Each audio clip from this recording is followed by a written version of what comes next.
డబ్బుంటే లోకం గౌరవిస్తుంది. కానీ మనసు బాగుంటేనే జీవితం అందంగా ఉంటుంది. తండ్రి మరణంతో ఒంటరైన ఓ కోటీశ్వరుడి కూతురు. ఆమె ఆస్తి కోసం వేచి చూసే బంధువులు. మరి ఆ పసిడి మనసున్న అమ్మాయికి తోడుగా నిలిచేది ఎవరు? అరుణ. కల్మషం లేని మనసున్న అమ్మాయి. ఆమె జీవితంలోకి రవి అనే డాక్టర్ ప్రవేశిస్తాడు. ఒక ప్రమాదం నుండి రక్షించి ఆమె మనసు గెలుచుకుంటాడు.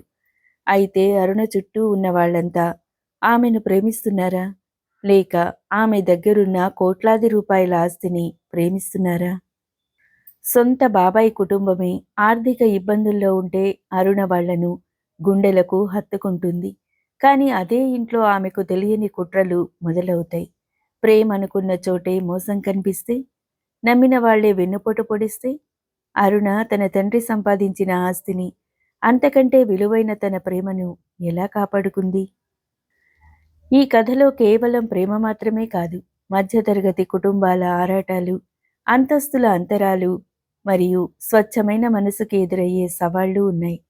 పసిడిలాంటి మనసున్న అరుణ ఇనుములాంటి మనుషుల మధ్య ఎలా నెగ్గింది? ఈ అద్భుతమైన నవల పసిడి మనసు పూర్తి కథ వింటే మీరు ఖచ్చితంగా ఆనందిస్తారు. మరి ఆలస్యం ఎందుకు? ఇప్పుడే వినండి. పూర్తి ఆడియో నవల పసిడి మనసు అప్లోడ్ చేశాను, అది కూడా వినండి.